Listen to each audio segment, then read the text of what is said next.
This morning on DC News Now, we will be dry and seasonable today, but we're tracking some more wet weather that will be pushing in from the south and west for the day tomorrow. We're looking at soaking rainfall for your Friday. More details on the timing of that coming up.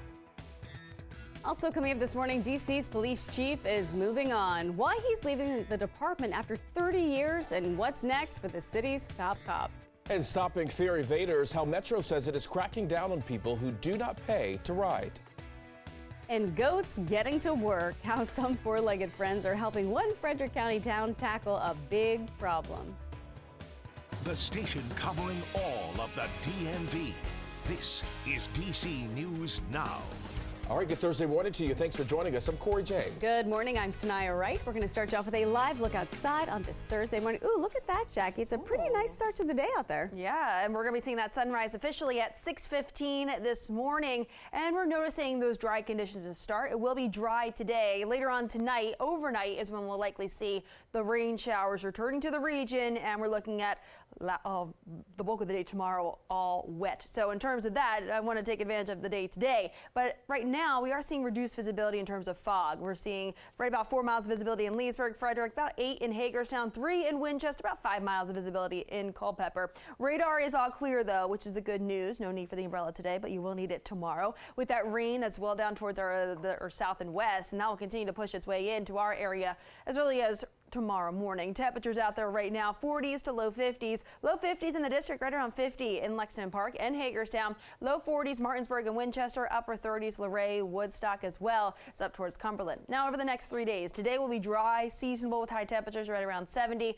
Talking low 60s for your Friday. Will be breezy, will be cool, and also rainy out there. So get towards Saturday, still some scattered showers, but those will be on and off. We're not tracking an all-day rain event Saturday, but still looking cloudy out there with highs right around 70. Right now, I'll toss it over to Shanika with the encore and look at the roadways. How's traffic on this Thursday?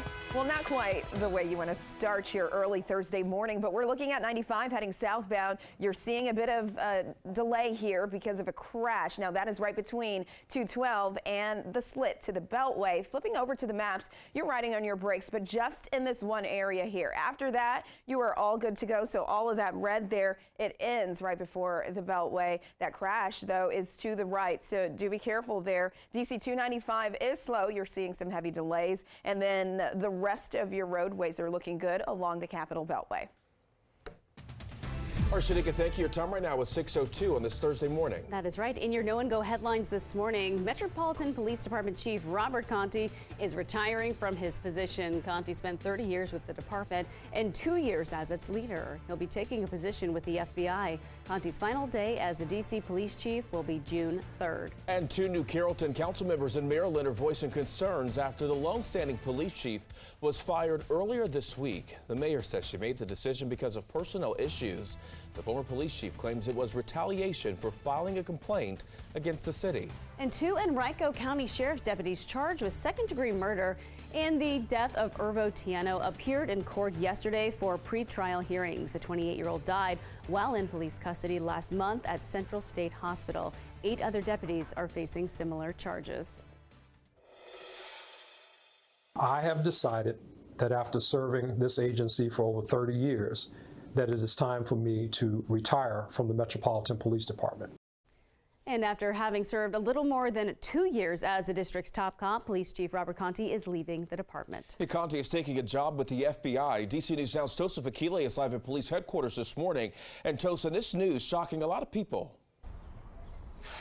Corey, that's absolutely right. A common reaction is shock and also sadness from people hearing DC's top police officer is leaving the force. And some say his exit from the DC Police Department comes at a bit of an inconvenient time for the city that seems to be dealing with what looks like an uptick in crime. Conti is retiring from the department where he served for more than 30 years and, as you said, was DC Police Chief for just over 2 years. Conti, who is a native Washingtonian, was sworn in on January 2nd in 2021, 4 days before the riots at the U.S. Capitol. D.C. Mayor Muriel Bowser sent a statement announcing her police chief's retirement. Bowser in that statement saying Conti has pushed the criminal justice system to do more and be better. A D.C. neighborhood advisory commissioner tells me she sat in several neighborhood meetings where Conti was and said he addressed issues in a humane way and he seemed to really care about the district, a trait this commissioner tells me she's hoping the next chief does not lack.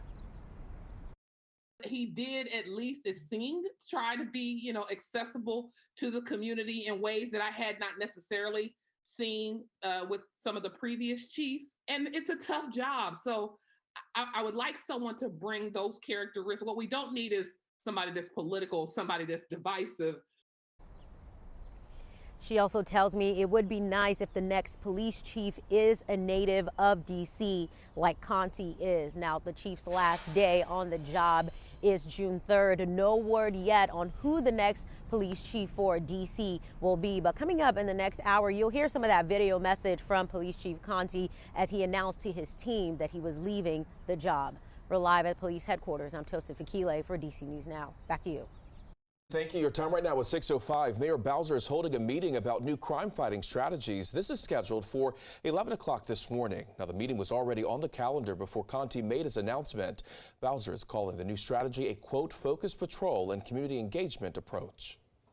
Your time right now is 6:05. 6 D.C. firefighters are on leave this morning after the department says they were involved in a fight. Now, fire officials say that brawl was captured on video at an emergency call. This happened sometime on Tuesday night. We are working on getting video of that incident. D.C. Fire and EMS is conducting a joint investigation with the D.C. Police Department.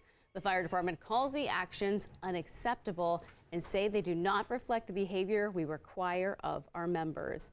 And police in Montgomery County are investigating the armed robbery of a mail carrier. They say this happened at about 2 o'clock yesterday in the area of St. Florence Terrace and Brimstone Academy Drive in Olney.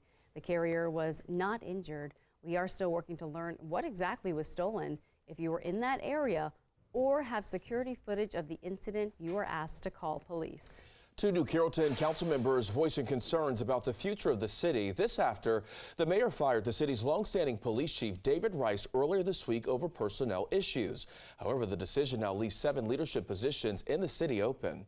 Councilmembers Brianna Urbina and Katrina Dodro said they were not surprised the police chief was terminated. Dodro told DC News Now they were waiting on the mayor, Felicia Nimbard, to retaliate against people who do not follow her direction. Despite their concerns, both council members are optimistic about the city's future ahead of Monday's election for a mayor and 5 council members.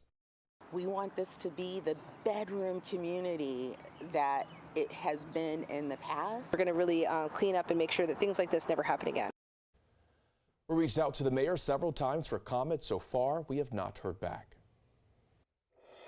And continuing coverage this morning of the deadly shooting of a man outside of Tysons Corner Center back in February. Timothy Johnson is accused of stealing sunglasses from the mall. He was shot and killed by police. The first grand jury did not indict those officers. Now a request for a special grand jury has been granted.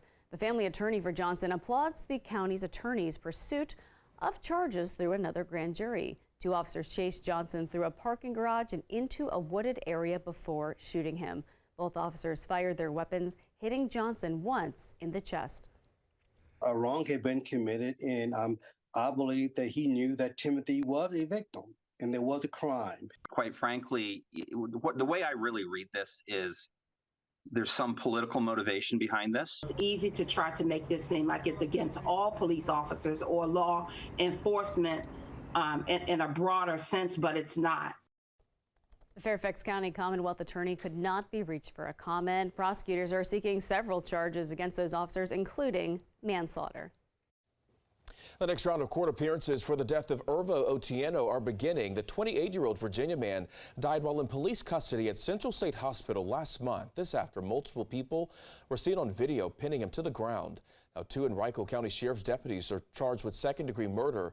They appeared in court yesterday for pre-trial hearings. While those hearings were rescheduled for a later date, the Commonwealth's attorney filed a motion to join the cases of all 10 defendants. This would result in just 1 trial.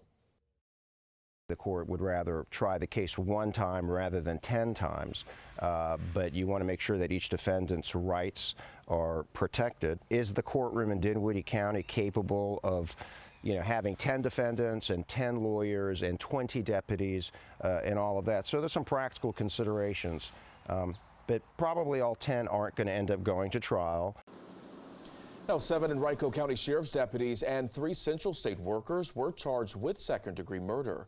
Court appearances for the other defendants are scheduled to take place early next month. When I rose up and said, "There is blood on your hands," I was not being hyperbolic. I was speaking to the real consequences. Now, this response from transgender Montana lawmaker Zoe Zephyr coming as the State House voted to bar her from the floor. Now, Montana Republicans voted to silence Zephyr after her comments on lawmakers who voted in favor to ban gender-affirming care for children. She will still be able to vote and participate in committees, but she will not be able to discuss amendments and proposals on the floor.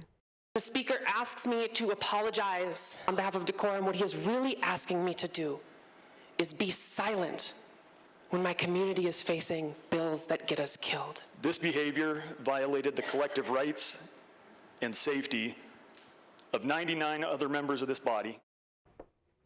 The punishment comes 2 days after protesters packed the gallery at the State House and stopped House proceedings.